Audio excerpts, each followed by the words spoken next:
All right, let's learn about ionic bonding and formula writing. We're going to be on pages 120 through 123 today in your notebook. You are going to need a periodic table in order to be successful today.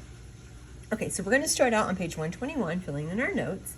And the main goal of filling in our notes today, for the first part at least, is to just review what we've already learned about ionic bonds. If you need a refresher, you can go back and look at the Intro to Bonding video.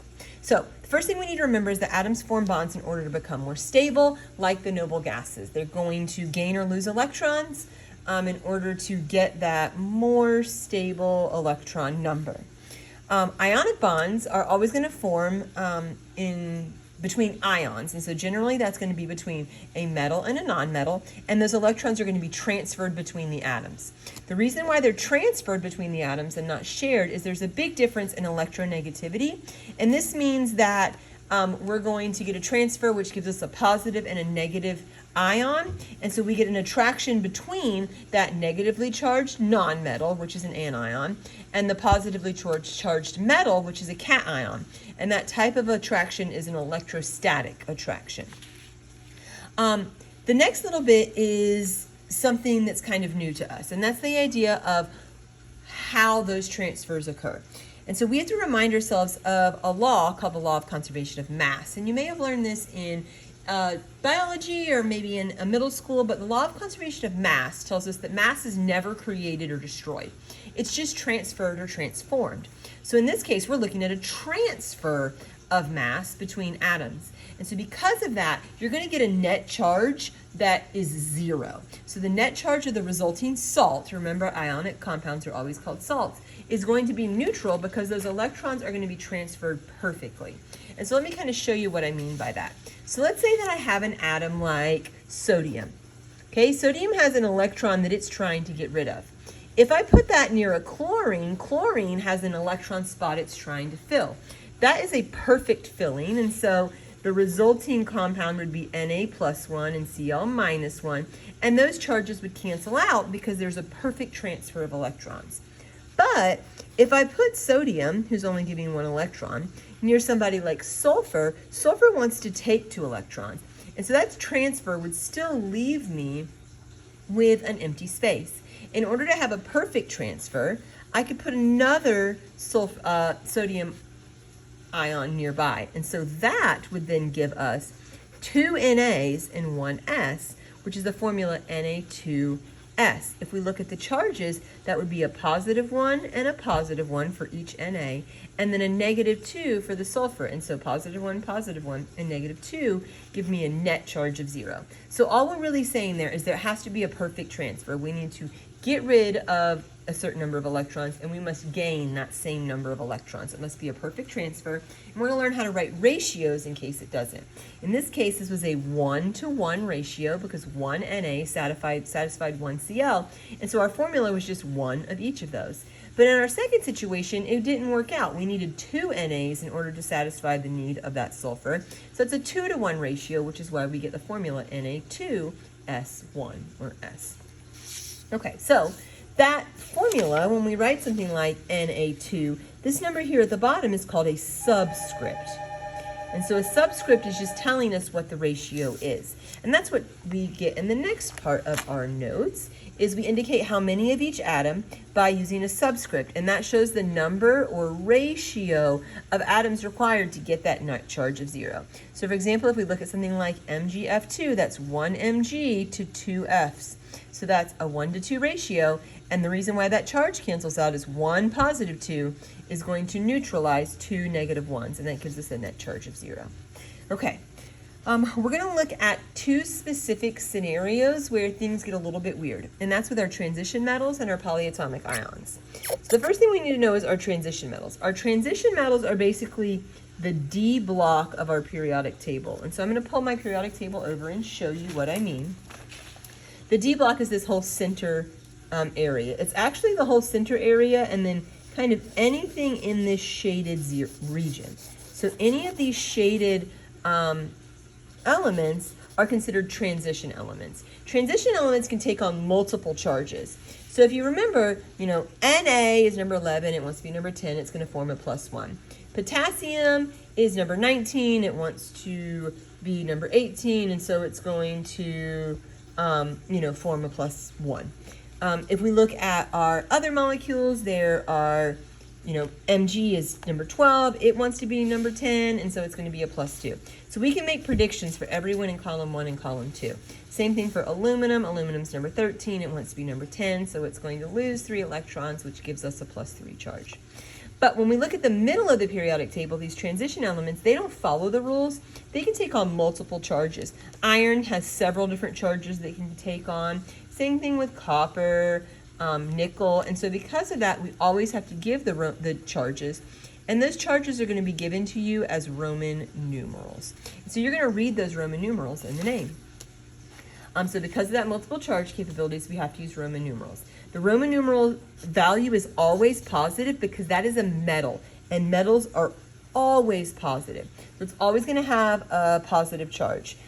If you need a reminder of what those Roman numerals can be, I've got those listed over here kind of on the side of our notes page, but 1, 2, 3, 4, 4, 5, and 6 are normally the ones the students struggle with, and then 7. Okay, so if we look at this, copper Roman numeral 2, that Roman numeral 2 is a 2 on copper's charge, but it always will be positive, so it's going to be +2. Just like here is lead is Pb, that's a Roman numeral 4, it has to be +4. Okay, and so that's going to be its charge. The last scenario we have is something called polyatomic ions. Polyatomic ions are going to be what we call a packaged deal. Packaged deal. They are atoms that are grouped together to form a single charged molecule. We're going to know that we have a polyatomic ion when we're looking at a formula because we're going to have 3 or more capital letters. But here's the deal. Because they are a packaged deal, we're going to treat them like a single atom. So we're going to lock them in using some parentheses, and then we're going to be able to work through them from there. These polyatomic ions are going to be found on the back of your periodic table. And so if you flip your periodic table over, you'll see that you have this list. The first list is the list of polyatomics in order alphabetically by name. The second list is the same things, but they're in alphabetical order by their formula. And I'm going to zoom out a little bit here so we can see it better. Okay, so if we look at something like acetate. Acetate is, hold on, let me fix this. It's bouncing. There we go. Okay, zoom in a little bit. All right, acetate. Acetate is C2H3O2. This is a package deal. This package deal has a charge of -1. Our next package deal is called ammonium. It's NH4, so we're going to put it in parentheses so we have kind of that package. Its charge is +1. You can see here the next one is arsenate. It's ASO4. It is a package deal, and then that whole package has a charge of -3, and so we can find that for any of these. One of the things that I want you to notice is you're going to hear 8s and ites a lot on this list. So if you hear an 8 or an ite, it's probably going to be a polyatomic ion. One that doesn't follow that is ammonium. So we're going to circle ammonium so it stands out to us. Also cyanide. There are others, but those are common ones that you see, and they just don't follow the normal pattern. So we're going to circle them so they stand out to us. Common ones that we are going to use a lot are going to be nitrate, nitrite,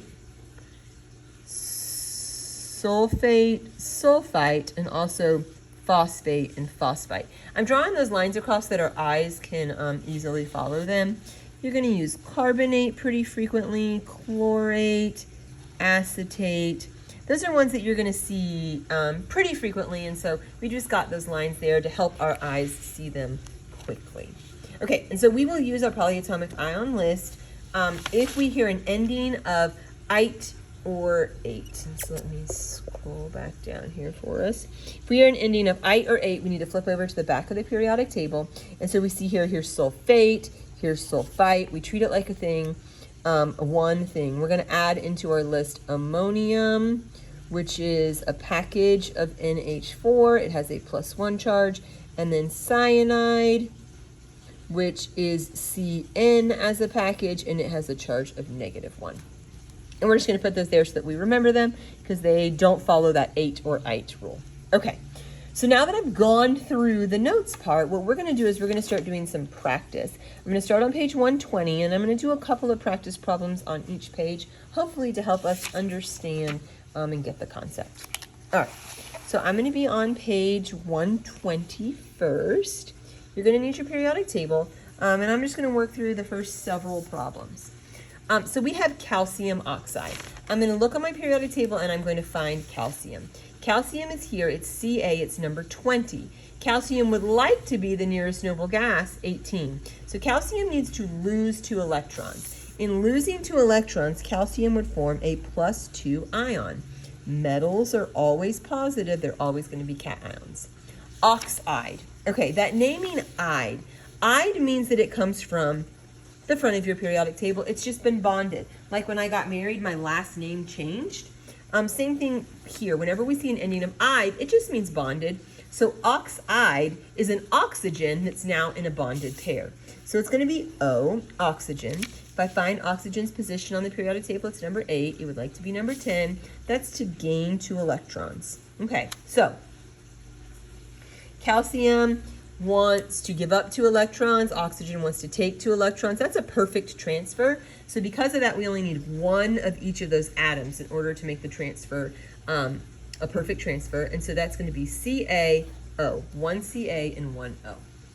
If we look at sodium chloride, we're going to find sodium on the periodic table. Sodium is Na, it's number 11. It would prefer to be number 10. And so we are going to form an Na with a +1 charge. It's going to give up 1 electron. Chloride is chlorine, number 17. It would prefer to be 18, so that's going to gain 1 electron, giving us a -1 charge. Again, giving 1 electron, taking an electron, that's a perfect transfer. So that's going to be a 1-to-1 ratio, so we just need 1 Na to 1 Cl. Okay. Sodium sulfide is sodium. It's Na, it's +1. It's always going to be that for Na. If we look at sulfide, though, sulfide is sulfur that's bonded. Sulfur is number 16. It would prefer to be 18. That's a gain of 2 electrons. Okay, giving 1 electron, taking 2 electrons. That is not a perfect transfer. And so we're going to just flip it. So I have a charge of 1 and 2. The ratio that I'm going to get is just going to be the reverse of that, 2 to 1. So I'm going to take a ratio of 2 to 1. That means that I need 2 NAs for every 1 S.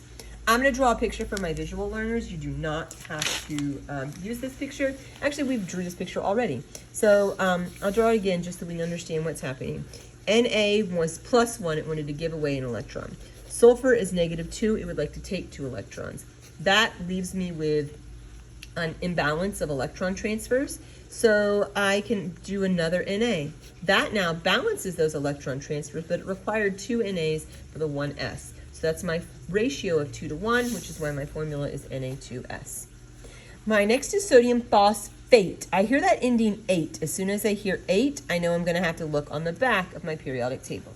Sodium is Na. That does not change. But phosphate is one of them from the back of my periodic table. So I'm going to flip my periodic table over. I'm going to look for phosphate, and then I see that it says phosphate is PO4, and that package deal has a -3 charge. So I'm going to write PO4, and I'm going to put it in a package, parentheses. Nothing inside that package can be touched. Do not change any numbers. Do not add any numbers. Nothing inside that package can be touched. They told us that the charge on that was a -3. Okay, so 1 and 3 do not have a perfect transfer, so I'm going to just flip-flop them. That gives me a ratio of 3 to 1. And so I'm going to write the ratio of 3 to 1. And so that means that my formula will be Na3 and then a package of PO4. And I only need 1 of that package. That 1 is an optional number, but it's just there to let us know we only need 1. So if I were to draw this, I have Na. It wants to give up an electron. And then I have a package deal of phosphate. Phosphate needs to gain 3 electrons. So in order to make that happen, I need 3 NAs. So that's 3 NAs to that 1 PO4, which is why I have a ratio of 3 to 1. Okay, aluminum. Aluminum is Al on the periodic table. It's number 13. The closest perfect electron number to 13 is 10, so that's going to give me a +3. Chloride is Cl. It's -1, as we've already established. 3 to 1 is not a perfect transfer, so I flip-flop that, give me a ratio of 1 to 3. 1 to 3. So Al1Cl3. Okay, ammonium phosphate. Ammonium phosphate's a little tricky. Ammonium is one of those ones we have to remember that show up on the back of the periodic table, but they don't follow the name. So ammonium is NH4. It's a package deal, and it has a charge of +1. Phosphate, I hear that 8. It's on the back of the periodic table. It's a PO4 as a package deal, and it has a charge of -3. 1 and 3, they do not match perfectly, so I'm just going to flop that ratio 3 to 1, 3 to 1, and so I write it, package deal, NH4 3 times, and then PO4 only 1 time. Okay. All right, now let's look at something like aluminum oxide. Aluminum is Al, we've practiced that, it's a +3 charge. Oxide is oxygen, O. It's number 8, it would prefer to be number 10, so it's going to be a gain of 2 electrons. All right, so let's see, a 3 and a 2. Does that give me a perfect transfer? No, it does not. So I need to flip-flop that to get a 2 to 3 ratio. Okay, and so that would give me Al2O3. I'm going to draw that for you so you can see what happened there. All right, so Al is trying to give up 3 electrons. Oxygen is willing to take 2. So that doesn't work. I have an extra electron, so I put another oxygen. Oxygen will take that, but now I have an extra spot in aluminum. So I give another aluminum. That fixes that solution, but now I have 2 extra. And so I keep adding back and forth until I get a balance. Now I am balanced. That was 2 Als to 3 oxygens. And so that's why my ratio is 2 to 3. Okay, so we would continue to work through those. And that's just basic ionic formula writing practice. Now I'm going to have you turn the page and we're going to look at page 122. On page 122, we're going to sprinkle in some practice that involves transition elements. So anytime you see a Roman numeral always goes to the metal and it is always positive. So it is always going to be a positive metal. The metal is always the first element in an ionic compound. Okay, so if we look here, iron 3 oxide, I see a Roman numeral. That Roman numeral is going to apply to the first element and is going to be positive. The reason for that is iron is here in the middle of the periodic table and it's in my shaded Roman numeral region. So iron is Fe and it is going to be a +3 charge because the Roman numeral said 3 and it's always positive on the metal. Oxide is oxygen, it was a -2. That's a charge of 3 to 2, which is not a perfect transfer, so I flip-flop that to get a ratio of 2 to 3. And so my formula is Fe2O3. Okay, keep on going. Magnesium acetate. Magnesium is Mg. There's no Roman numeral, and magnesium is in the first 2 columns, so I can just use the prediction of its ion, which means it wants to lose 2 electrons. Acetate is from the back of the periodic table. It's C2H3O2, because I heard that 8. Flipped over to the back, found acetate, here it is, C2H3O2. Package deal, and it has a -1 charge. Put it in a package, -1 charge. 2 to 1 is not a perfect transfer, so I flip-flop that ratio, getting 1 to 2. So it required 1 magnesium to satisfy the needs of 2 acetate compounds. And so I put it in as a package deal and give myself 2 of those as a subscript. Okay. Skipping down to just practice a couple more Roman numerals. Here's zinc 2 chloride. That is going to be positive zinc. Zinc 2. The reason for that? Zinc is in the middle of our periodic table in our shaded Roman numeral region. So zinc is Zn. It has a charge of +2. Chloride is Cl. It was chlorine. It would like to gain an electron. So 2 to 1, going to require a flip-flop of ratio 1 to 2. And so that gives me ZnCl2. Okay. I'm going to practice one other one with you. Well, actually a couple more, but I want us to look at 2 more. We're going to look at calcium oxide, and then we're going to look at lead phosphate. Okay, calcium oxide. Calcium is Ca, it's +2. Oxide is O, it's -2. 2 to 2, that's a perfect transfer. So I only need 1 of each of those in order to satisfy each other. And so that gives me CaO. If you were to write it as 2 to 2, it's okay to write it as 2 to 2 as long as you remember that ratios must always be simplified. And so that's why the ratio actually goes down to 1 to 1. Use that idea of simplifying to help us with our next one. Our next is going to be, I lied, not phosphate. Let's do sulfate. Lead 4 sulfate. So lead is Pb, and according to this, it has to be +4. It's because it falls in my shadowed region, and it tells me that it's going to be, it's a metal, so it's positive, and has a Roman numeral 4. Sulfate is going to be from the back of my periodic table. It's a package deal, SO4, -2. 4 and 2, not a perfect transfer. 4 and 2 are not a perfect transfer, so I crisscross that, and I get 2 to 4. But 2 to 4 can be simplified to 1 to 2. That means that my actual formula is going to be Pb 1 time and SO4 2 times. For my visual learners, if we were to look at that, we have Pb, it is trying to give up 4 electrons. SO4, as a package deal, can take 2 electrons. So I need another SO4 in order to be able to solve that. 1 Pb required 2 SO4s. And so that's why we get that there. Okay. Page 123, and this is the last of our practice. It's just doing the same process, it's just taking the bicycle training wheels off. So we're going to take the training wheels off, which was the chart, and now we're just going to chart it in our name. So here's the name. We just need to turn it into a formula. So sodium is Na, and according to all of its information on the periodic table, it would require, it's going to form a +1 ion. Phosphide is phosphorus, it's P. It's a -3 ion based on its position on the periodic table. A 1 and a 3 is not a perfect transfer, so we crisscross those, and we get 3 to 1. So out to the side, I'm going to write the ratio of 3 to 1, and then I just say Na 3 times and phosphorus 1 time. So I'm doing the same thing we've been doing, we're just skipping all that whole chart process. If we look at magnesium nitrate, I hear nitrate. Magnesium is Mg, it's +2. Nitrate is a packaged polyatomic, it's NO3, has a charge of -1. 2 to 1, not a perfect transfer, so I crisscross that to get a ratio of 1 to 2. So that's going to be 1 magnesium and then 2 of that nitrate package. Lead 2 sulfite, lead is Pb.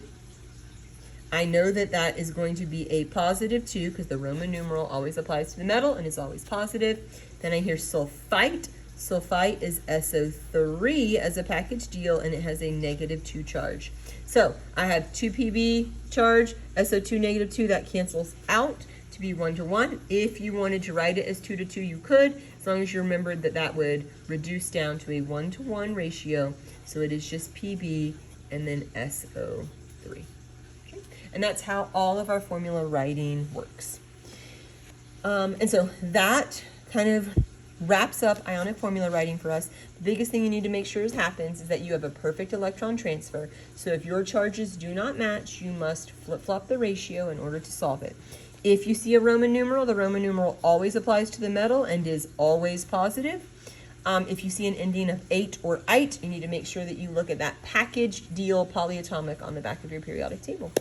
All right, that should get you through pages 120 through 123.